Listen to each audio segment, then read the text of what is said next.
शिव की आराधना किसको कहते हैं? कोई कहता है कि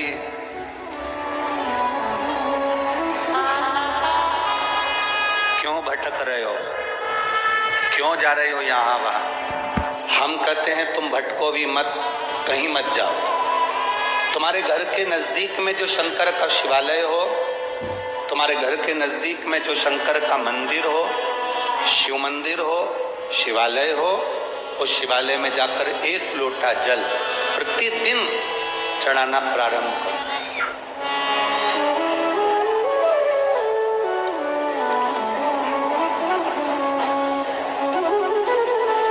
जो प्रतिदिन भगवान शंकर के मंदिर में एक लोटा जल समर्पित करता है, उसका हाथ महादेव पकड़ लेता है, फिर ऐसे ही नहीं छोड़ता, उसको मंजिल तक पहुंचाकर छोड़ता है।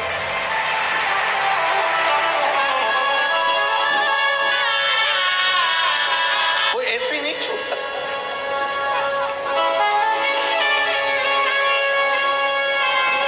आपने अगर उस पर भरोसा करा है, हाँ, थोड़ा कष्ट हो सकता है, थोड़ी तकलीफें आ सकती है, थोड़ा दुख आ सकता है।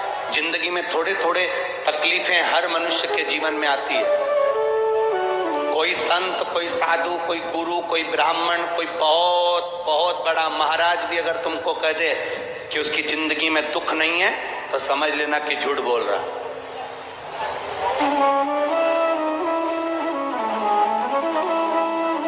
मेरे राम जी महाराज भी इस पृथ्वी पर जन्मे तो उनकी जिंदगी में भी दुख आया।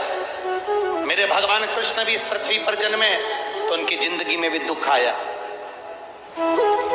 माता जानकी भी इस पृथ्वी पर प्रगटी तो उनकी जिंदगी में भी दुख आया। राधा रानी भी इस पृथ्वी पर प्रगटी तो उनकी जिंदगी में भी दुख आया। संसार में अगर जन्म लिया है, मृत्यु लोक में अगर तुम पैदा हुए हो, पृथ्वी पर अगर तुम आए हो, तो तुम्हारी जिंदगी में दुख ये नहीं कि नहीं आएगा। हमारे पूर्व के कर्म के अनुसार हमारी जिंदगी में दुख, हमारी जिंदगी में तकलीफें आती है, पर वो दुख मिटेगा कैसे?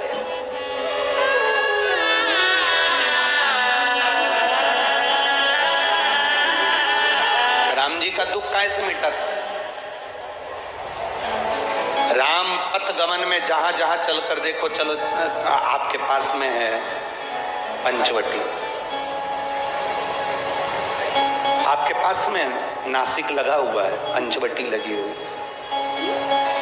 ये कथा 19 तारीख को पूर्ण हो जाएगी। 21 तारीख को नासिक में माता गोदावरी के तट पर पंचवटी में 5 दिवसीय कार्तिक महीने में कथा लोगों को श्रवण करने के लिए भक्तों को मिल जाएगी। आपके नजदीक में लगी है पंचवटी, चलो जाओ। जितने राम जी महाराज अयोध्या से लंका तक गए, उसके बीच में जितने राम जी के मंदिर नहीं है, उससे अधिक शंकर जी के मंदिर हैं। उसका कारण केवल एक है, राम जी जहां रुकते थे वहां शंकर भगवान के शिवलिंग की स्थापना करते थे, पूजन करते थे, और वहां से फिर आगे बढ़ते थे, फिर आगे बढ़ते थे, फिर आगे बढ़ते थे। बिना शंकर की आराधना के, बिना शंकर भगवान को एक लोटा जल चढ़ाए बिना मेरे राम जी महाराज आगे बढ़ते ही नहीं थे। भगवान कृष्ण के जीवन का चरित्र उठाकर देखो। मेरे ठाकुर जी का नियम था, एक लोटा जल चढ़ाए बिना कृष्ण आगे बढ़ते नहीं थे। श्री दशरथ जी महाराज के जीवन चरित्र को उठाकर देखिए। सूर्य नारायण भगवान को जल और शंकर भगवान को जल चढ़ाए बिना दशरथ जी महाराज आगे बढ़ते नहीं थे। श्री जनक जी महाराज के चरित्र को उठाकर देखिए। एक लोटा जल चढ़ाए बिना जनक जी महाराज अपनी सभा में नहीं जाते थे।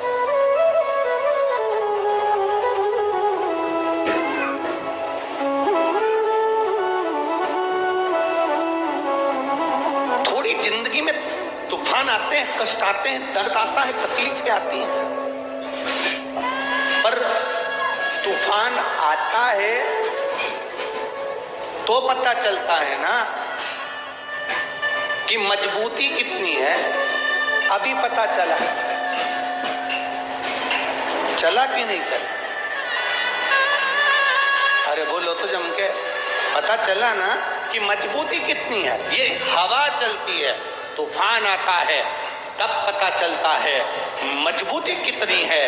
उसी तरह दूसरे धर्म के लोग तुम्हें डिगाने के लिए आगे बढ़ते हैं, पर तुम्हारे भीतर का सनातन धर्म दिखा देता है कि मजबूती कितनी।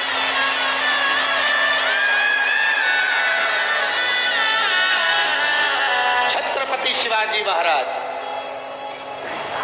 जिनकी माता ने कहा कि बेटा सामने किला है और वो किला मुझे चाहिए, शिवाजी कहते हैं माँ क्या बात करती हो, ये किला वहाँ कितना कितना सैनिकों का बल भरा पड़ा हुआ है और मेरे पास में कुछ भी नहीं है, मेरे पास कुछ भी नहीं।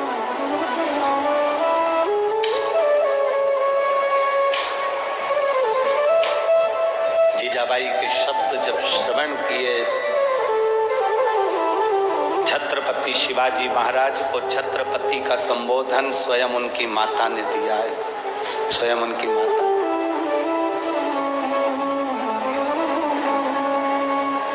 कह दिया जीजाबाई, सामने जो किला है वो मेरा है, तुझे मालूम है? हाँ माँ, मैंने सुना है ये किला अपना है, फिर कब्जा दूसरे का है। छत्रपति शिवाजी ने कहा बहुत भारी सेना है उसके पास, बहुत बल है उसके पास, सेना प्रबल है उसके पास, मेरे पास इतनी सेना नहीं है।